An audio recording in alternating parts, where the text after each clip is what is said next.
मृत्यूलोकी भूकैलास असे ओळख असणाऱ्या टिळक चौकातील वीरभद्रेश्वर मंदिर येथे श्रावण मास समाप्ती निमित्त वीर गोत्र कुलचक्रवर्ती तथा मूळ पुरुष श्री गुरु वीरभद्रमूर्तीस रुद्राभिषेक पूजा करण्यात आले। या प्रसंगी असंख्य महिला मंडळाच्या वतीनं रुद्र पठण करण्यात आले व माजी खासदार शटस्थल ब्रह्म डॉक्टर जय सिद्धेश्वर महास्वामीजी यांच्या दिव्य सानिध्यात महाआरती करण्यात आली व भक्तांना महाप्रसाद यांच्या शुभहस्ते वाटण्यात आले। या प्रसंगी मंदिराचे पुजारी नागेश कंठीकर, सिद्धेश कंठीकर, वेदमूर्ती सिद्धय्या स्वामी, बसवराज संबाळ स्वामी, पवन कंठीकर यांनी मंत्र पौरोहित्य केले।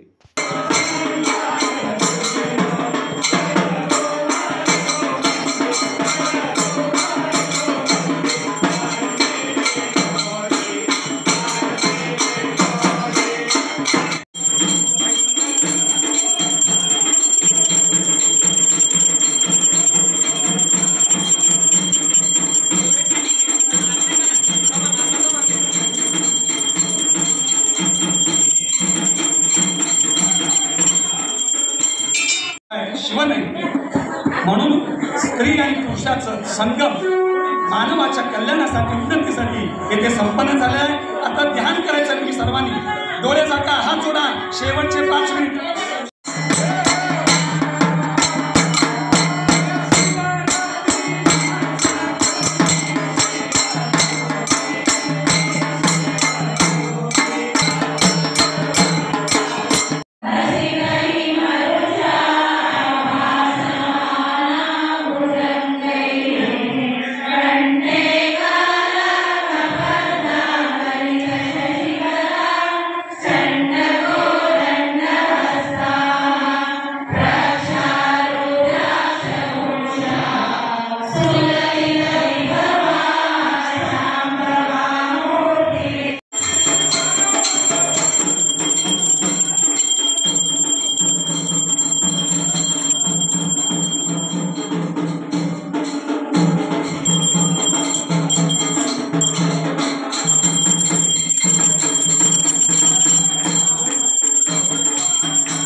ಶಿವ ಇದಕ್ಕೂ ಕೂಡ ಸಾಧ್ಯ ಇಲ್ಲ।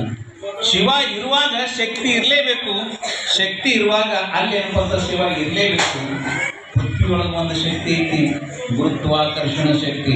ನೀವು ಏನ ಕೈಯೊಳಗೆ ತೋಡು ಆಕಾಶಕ್ಕೆ ಚಿಮ್ಮಿದ್ರೆ ಅದು ಎಲ್ಲಿ ಬಂದು ಬೀಳ್ತೈತಿ? ಭೂಮಿ, ಇದು ಭೂಮಿಯೊಳಗೆ ಗುರುತ್ವಾಕರ್ಷಣ ಶಕ್ತಿ।